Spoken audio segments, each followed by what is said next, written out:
Buenas. The committee is back from recess.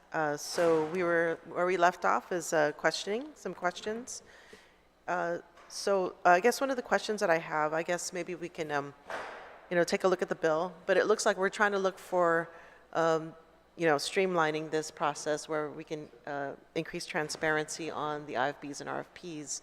Yes, ma'am. And I guess the question I have is it, I think in the discussion it was brought up that the agencies will be willing to post their documents or what have you on their website, and perhaps OTEC can provide a link to their... Actually, yes. Absolutely, yes. Everything that is currently going on right now will continue to stay there. The only thing that's different is that there'll be one central location where everybody can see where all of GovGuam IFBs and RFPs are located, and then they can click, I guess, and go back to that particular agency in regards to if they want more detailed information regarding that bid. And so they have accessibility. Oh, I'm interested in this. Let me go to this website, and they'll go there. So that's basically what it is. So. Okay, and then so I guess the length of time, so how long would that be on the website? Or are they going to have to create archive system? It'd be archived because, certain situations where you have protests and all that will still have to be there, yeah. Yeah, I just were looking for a way to kind of balance it so that, Sure. they could see what's there, Sure. but also, it's not overwhelming the system. And then too. put the status, whether this it is completed, it's in protest, so they'll put the status on that particular situation. All right, so perhaps, because of the storage capacity, is there maybe a thought that, that they would have to, is there any kind of way to balance, like, let's say the procurement was already done and, one and done, would that still need to be on the website, you think, at that point? I'm sure after the situation is done, the status is completed, maybe up for a certain amount of days or weeks, and then I guess put in archived. Certainly, I don't know how long these things have to be up based on law, and archived for the period of time. The public auditor.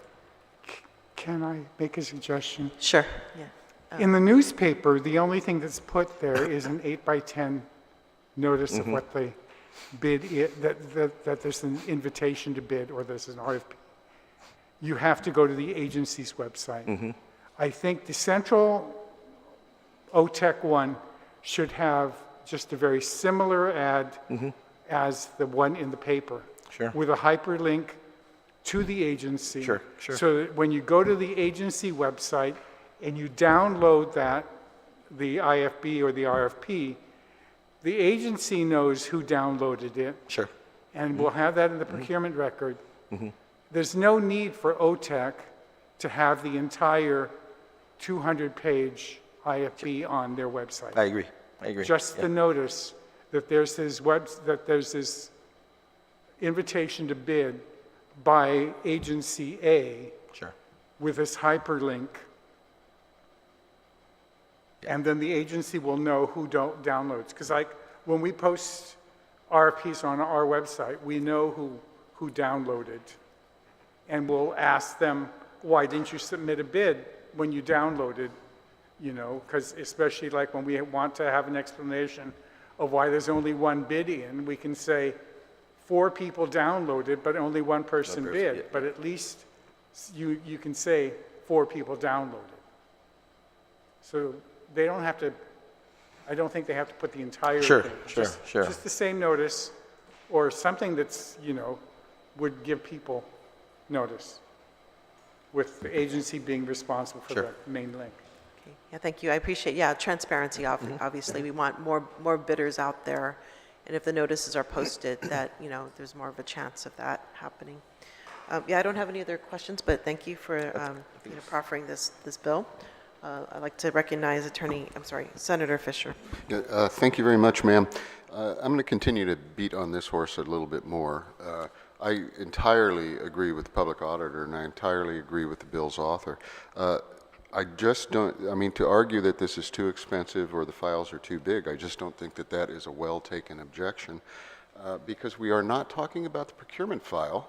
We are talking about the procurement itself, and this is, it's not a difficult process at all, and it's like the OPA just indicated. You know, you have a hyperlink, and you go right to the agency's website, and off you go. I would like to just make an observation that I'm sure many, many potential vendors on island are really in support of this bill. The reason is, as a person who has, and Mr. Camacho, same thing, a person who is wanting to compete in the procurement process, causes a lot of anxiety as you're doing this hop, skip, and jump through all the agency portals to see what's out there. And I can tell you from personal experience that a lot of these agencies do an absolutely excellent job of hiding the procurements. You really have to dig for some of these agencies to find what's out there. And what Senator Lujan has proposed is just we're shining a flashlight on all Government of Guam procurements, makes it easy, and I would ask if Senator Lujan would consider allowing me to be a co-sponsor on this bill. Absolutely. And the unfortunate thing, Senator Fisher, at the time we were working out of one computer. Yeah. And so we were scrambling for all. So no, absolutely, you can come on a second. Absolutely. That's absolutely true, but thank you for entertaining my request. I wouldn't, perhaps we can think about penalties for not posting on this one website, perhaps voiding the procurement if the agency fails to do that. Something along those lines we could think about. And then finally, we received as testimony just this afternoon, and it's testimony of the students from the Guam Community College, Module 1, Procurements, Basic Training, Fundamentals and Principles. It's very well written. Yes. As a matter of fact, they're watching this as we speak right now. Oh, they are? Yes, they are. Okay. You guys, congratulations. This is very helpful. It's very helpful knowing that you folks are out there concerned in the procurement process. But since you are watching, next time we have a procurement bill come up, come on down. Bring the whole class down. I mean, that's what we're here for, to listen to you. But I congratulate this class for what they've done. I'm sure everybody in the room would join in that. Absolutely. And it's very, very helpful. It's in the record. Thank you very much for that. And these are GovGuam employees, actually, that are doing it? are taking the class. Well, Yeah. I think, great. Absolutely. So, by the way, I'd also hope the agencies, when they do come down to testify, would agree that that is administrative time. There we go. Yeah. Okay. Thank you very much. Thank you very much, Senator Perez. Thank you very much, Senator Lujan, and thank you, Senator Jesse, for trying to make contractors' lives a little bit easier. Thank you. Thank you. And that's, nothing further, ma'am. All right, I want to thank everyone who came here today to testify. It was a very a fruitful discussion, and we'll definitely look forward to seeing your amendments and corresponding to you as well.